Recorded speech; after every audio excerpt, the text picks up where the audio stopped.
सबसे बड़ी इस वक्त बहस फैंस में चल रही है कि विकेट कीपर साहिबजादा फरहान को खिलाएं, क्योंकि वो कहते हैं हारिस जो है वो नाकाम हो चुके हैं। और दूसरी बहस ये चल रही है, वो कहते हैं जी कि आप सुफियान और अबरार दोनों को खिलाएं, क्योंकि अबरार ने जैसी परफॉर्मेंस दी तो वो सवाल भी कर रहे हैं हेड कोच से कि सर आपने कैसे बाहर बिठा दिया अबरार जैसे टैलेंट को, और आप जो है वो बहुत सारे ऑलराउंडर्स खिला के ना वो बैटिंग में उस तरह से कंट्रीब्यूट करते हैं, बैटिंग में किया तो बॉलिंग में नहीं करते, और पाकिस्तान क्रूशियल मैचेस में बीच में फंस जाता है आके।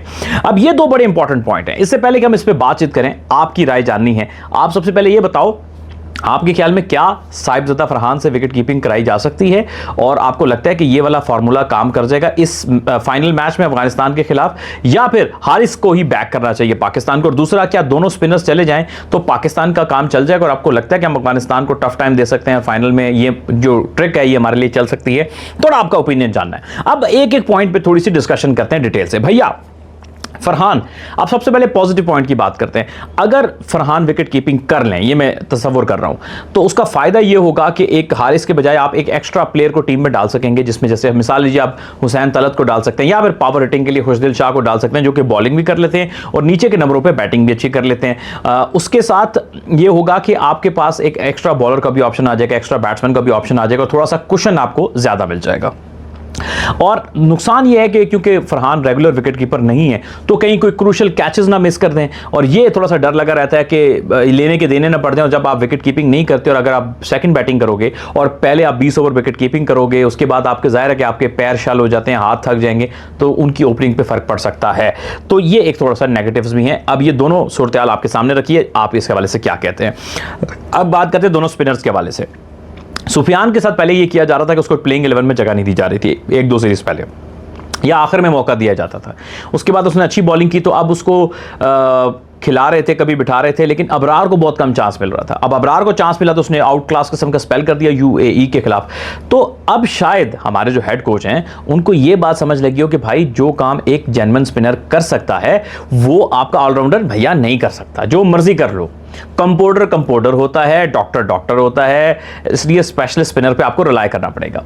अबरार को भी थोड़ी इंप्रूवमेंट करनी है, क्योंकि सुफियान को, क्योंकि सुफियान क्या है कि जो थोड़ी साउथ अफ्रीका या दूसरी स्किडी विकेट्स होती है ना, उसमें तेज बॉल चल जाता है, वो तेज कर रहे थे, उनको हिट नहीं लग रही थी। अब ये शारजा का पिच तेज नहीं है, ये स्लो विकेट होते हैं, तो जब यहां पे आप बॉल तेज करते हो तो वो थोड़ा पीछे लेंथ को पीछे करके, तो वो बैट्समैन तैयार होता है पीछे, और वो आपको बड़े आसानी से मैनेज कर लेता है, शॉट खेल लेता है। ये विकेट जो है यहां पर बॉल ग्रिप करता है। अबरार से सीखे कि उसने गेंद को फ्लाइट किया, तो जब आप फ्लाइट करके बॉल को टर्न करने की तरफ जाएंगे तो आपको एक्स्ट्रा बाउंस भी मिलेगा इस पिच के ऊपर, और आपको एक्स्ट्रा टर्न भी मिलेगा, जो कि बैट्समैन के लिए जिंदगी मुश्किल कर देगा। जो भी स्पिनर गेंद को दोनों तरफ स्पिन कर सकता है वो डेंजरस हो जाता है, जैसे नूर अहमद बहुत डेंजरस हो गए थे। अब जो सुफियान मुकीम हैं, उनको मेरा ख्याल है कि बीच में जो तेज बॉल है वो एज अ वेपन यूज करना चाहिए, बीच में करना चाहिए, सारे गेंद तेज नहीं करने चाहिए, उनको थोड़ा फ्लाइट और गेंद को ब्रेक करने की तरफ जाना चाहिए, क्योंकि अगर जब उनका लेग ब्रेक होगा उसके साथ उनकी गूगली बहुत डेंजरस हो जाएगी, और फिर बीच में जब वो क्विकर वन एडजस्ट करेंगे तो वो काफी डेंजरस बॉलर बन जाएंगे। लेकिन जब वो बिल्कुल तेज कर रहे थे तो पिछले कुछ मैचेस में उनको रन्स पड़े, उसकी वजह यही थी। तो थोड़ा सा आपको हर कंडीशंस के हिसाब से एडजस्ट करना पड़ता है। I hope Sufiyan Muqeem adjust करेंगे, वो गुड इनफ प्लेयर हैं, बहुत अच्छे प्लेयर हैं, और बहुत जहीन भी हैं, और माइक हसन भी या कोचेस जो हैं उस पर काम कर रहे होंगे, तो हम बड़ी पॉजिटिव उम्मीद के साथ रख रहे हैं। लेकिन दो स्पिनर्स का जाना बहुत जरूरी है। ऑलराउंडर्स का क्या होता है कि आपके ऑलराउंडर्स जो है ना वो अफगानिस्तान की स्पिन क्वालिटी आगे फंस जाते हैं। तो आपने देखा था कि जैसे नवाज और फहीम बिल्कुल फंस गए थे, उनको अब समझ नहीं आ रही थी कि यार अब हम क्या करें, what is the way out, तो उनको वे आउट नहीं मिल रहा था।